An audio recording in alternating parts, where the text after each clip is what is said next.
ಕನ್ನಡ ನಾಡು, ಇದು ಕನ್ನಡಿಗರ ನಾಡಿಮಿಡಿತ. ಕಂಪ್ಲಿಯಲ್ಲಿ ಕಂಪ್ಲಿ ತಾಲೂಕು ಮಟ್ಟ ಅಂದರೆ ಹೋಬಳಿ ಮಟ್ಟದಲ್ಲಿ ನಾವು ಒಂದು ಹಿಂದೂ ಸಮ್ಮೇಳನ ಸಂಸ್ಕೃತ ಮಾಡಿಕೊಂಡು ಸಣಾಪುರ ಮತ್ತು ಕಂಪ್ಲಿ ಸಿಟಿಯಲ್ಲಿ ಟೋಟಲ್ 4 ಭಾಗದಲ್ಲಿ ಹಿಂದೂ ಸಮ್ಮೇಳನ ಅಂತಂದೇಳಿ ಒಂದು ಕಾರ್ಯಕ್ರಮ ಮಾಡ್ತಾ ಇದ್ವಿ.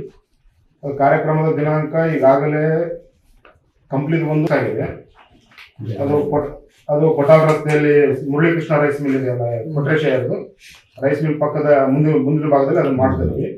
ಆಮೇಲೆ 2ನೇ ಕಾರ್ಯಕ್ರಮ ಬಂದು 17ನೇ ತಾರೀಕು ರಾಮಸಾಗರದಲ್ಲಿ, ಅದು ಶನಿವಾರ 3 ಗಂಟೆಯಿಂದ ಶೋಭಾಯಾತ್ರೆ ಪ್ರಾರಂಭ ಆಗಿ ಹೊಸ ಬಸ್ ನಿಲ್ದಾಣದ ಮುಖಾಂತರ ಬಸವನ ಗುಡಿಯಲ್ಲಿ ವೇದಿಕೆ ಕಾರ್ಯಕ್ರಮ ಇರುತ್ತೆ. ಅದೇ ತರ ಇನ್ನು ಸಣಾಪುರದೊಂದು ಮತ್ತೆ ಮುದ್ದಾಪುರ ತನಕ ನಿಗದಿ ಮಾಡೋದ್ರಲ್ಲಿ ಮತ್ತೆ ಕೆಲವೊಂದು ಸ್ವಾಮೀಜಿಗಳದ್ದು ಹೋಗ್ತಾ ಇರೋದು ಡೇಟ್ ಸಿಕ್ಕಿಲ್ಲ.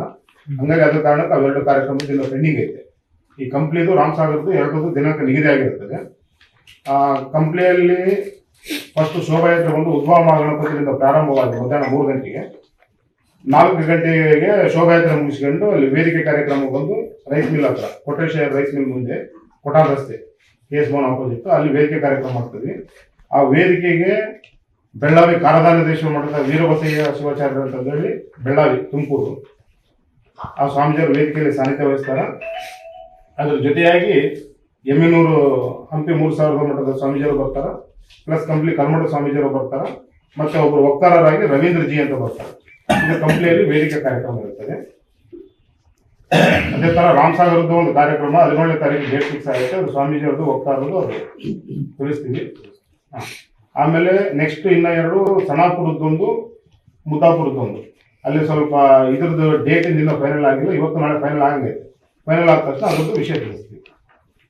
ಇದು ಈ ಕಾರ್ಯಕ್ರಮದ ಉದ್ದೇಶ. ಮೇನ್ ಬಂದು ಹಿಂದೂ ಸಮ್ಮೇಳನ ಅಂತ ಎಲ್ಲಾ ಸಮಾಜದವ್ರನ್ನ ಕಲಿಸಿ ಹಿಂದೂ ಸಂಘಟನೆ ಮಾಡ್ಬೇಕಂತ, ಹಿಂದೂಗಳನ್ನೆಲ್ಲ ಒಗ್ಗೂಡಿಸ್ಬೇಕನ್ನೋ ಒಂದೇ ಒಂದು ಜವಾಬ್ದಾರಿಯಿಂದ ಈ ಹಿಂದೂ ಸಮ್ಮೇಳನ ಮಾಡ್ತಾ ಇದ್ದೀವಿ. ಸಮಾವೇಶದ ಮುಖ್ಯ ಉದ್ದೇಶ ಪಂಚಪರಿವರ್ತನೆ. ಅದರಲ್ಲಿ ನಾವು ಸಾಮರಸ್ಯದಿಂದ ಬಾಳೋದಕ್ಕೆ, ಕುಟುಂಬದಲ್ಲಿ ಕುಟುಂಬ ಪ್ರಬೋಧನೆ, ಕುಟುಂಬದಲ್ಲಿ ಸಾಮರಸ್ಯ, ಅದರಿಂದ ಎಲ್ಲ ಜನಾಂಗದಲ್ಲಿ ಸಾಮರಸ್ಯ, ಇದಕ್ಕೆ ಒತ್ತು ಕೊಟ್ಟು, ಮತ್ತೆ ಪರ್ಯಾವರಣ, ಗಿಡ ಮರಗಳನ್ನ ಉಳಿಸ್ಕೊಳ್ಳೋದು, ನಮ್ಮ ನದಿ ಜಲ ಇದನ್ನೆಲ್ಲ ಸಂರಕ್ಷಿಸಿಕೊಳ್ಳೋದು,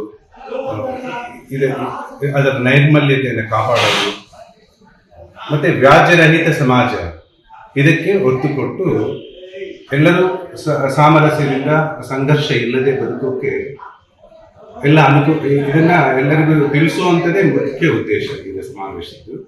ಪಂಚಪರಿವರ್ತನೆ ಅಂತ ಹಮ್ಮಿಕೊಂಡಿದ್ದೀವಿ. ಇದು ಎಲ್ಲ ಸಮಾಜದವರು ಜೋಡಿಸ್ಕೋಬಹುದು, ಎಲ್ಲ ಸಮಾಜದ ಒಳಿತಿಗಾಗನೇ ಇದು. ಮನೆಯಲ್ಲಿ, ಸಮಾಜದ ಹಳ್ಳಿಗಳಲ್ಲಿ, ಚಿಕ್ಕ ಊರುಗಳಲ್ಲಿ ಒಗ್ಗಟ್ಟಿದ್ರೆ ತಾನೇ ದೇಶದ ಒಗ್ಗಟ್ಟು. ಅದು ಬೇಕು, ಇದೇ ಮುಖ್ಯ ಉದ್ದೇಶ.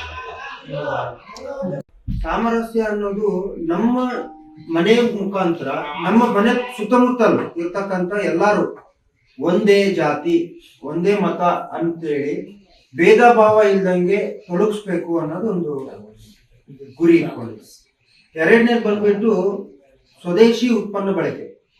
ನಮ್ಮ ದೇಶದ ಉತ್ಪನ್ನಗಳನ್ನ ನಾವು ಬಳಕೆ ಮಾಡಿದ್ರೆ ನಮ್ಮ ದೇಶ ಮುಂದೆ ಹೋಗುತ್ತೆ ಅನ್ನೋ ಕಾರಣಕ್ಕೆ ಹೊರದೇಶದಿಂದ ಉಪಯೋಗಿಸತಕ್ಕಂಥ ವಸ್ತುಗಳನ್ನ ಕಡಿಮೆ ಮಾಡಿ ನಮ್ಮ ದೇಶದ ಉತ್ಪನ್ನಗಳನ್ನ ಬಳಸಬೇಕನ್ನೋದೊಂದು ಕಾರಣ. 3ನೇದು. 4ನೇದಾಗಿ ನಾವು ಗಿಡ ಮರಗಳನ್ನ ಉಳಿಸ್ಬೇಕು, ನೀರನ್ನು ಉಳಿಸ್ಬೇಕು ಅನ್ನೋ ಕಾರಣಕ್ಕೆ ನಾವು ಈಗ ಪರಿಸರ ರಕ್ಷಣೆ, ಯಾವುದೇ ಕಾರಣಕ್ಕೂ ಗಿಡಗಳನ್ನ ಕಡಿಬಾರ್ದು, ಗಿಡಗಳನ್ನ ಈಗಿಂದ ನೆಡ ಕಾರ್ಯಕ್ರಮ. 5ನೇದು ಬಂದ್ಬಿಟ್ಟು ಇದು ನಾಗರಿಕ ಕರ್ತವ್ಯ. ನಾವು ಹೋಗ್ತಾ ಇರ್ತೀವಿ, ನೀರು ಹೊಳೆ ಆನ್ ಆಗಿರುತ್ತೆ, ಆದ್ರೆ ಅದನ್ನ ಆಫ್ ಮಾಡಲ್ಲ. ಅದೊಂದು ನಮ್ಮ ಕರ್ತವ್ಯ, ಅದನ್ನ ಅರಿವು ಮೂಡಿಸ್ಬೇಕು, ನೀರಿನ ಬಗ್ಗೆ ಮಹತ್ವ ತಿಳಿಸ್ಬೇಕು ಅನ್ನೋದು. ಕಲ್ಲಿರುತ್ತೆ ದಾರಿಯಲ್ಲಿ, ಗಾಡಿ ಅದಕ್ಕೆ ಟಚ್ ಆದ್ರೆ ಬೀಳ್ತೀವಿ ಅನ್ನೋದು ಗೊತ್ತಿರುತ್ತೆ, ಆದ್ರೂ ನಾವು ಅದನ್ನ ತೆಗೆದು ಸೈಡಿಗೆ ಹಾಕಲ್ಲ, ಹಾಗೆ ಹೋಗ್ತೀವಿ. ಅದು ನಮ್ಮ ಕರ್ತವ್ಯ ಅನ್ನೋದನ್ನ ತಿಳಿಸ್ಬೇಕು ಅನ್ನೋದು ಈ ಒಂದು 5 ಪಂಚಪರಿವರ್ತನೆ ಕಾರ್ಯಕ್ರಮಗಳು. ಅದರ ಬಗ್ಗೆ ನಾವು ಈ ಕಾರ್ಯಕ್ರಮ ಟ್ರೈ ಮಾಡಿಕೊಳ್ಳಲು ಕೂಡಲೇ ಪಕ್ಕದಲ್ಲಿ ಕಾಣುವ ಬೆಲ್ ಐಕಾನ್ ಕ್ಲಿಕ್ ಮಾಡಿ ನೋಟಿಫಿಕೇಶನ್ ಪಡೆಯಿರಿ.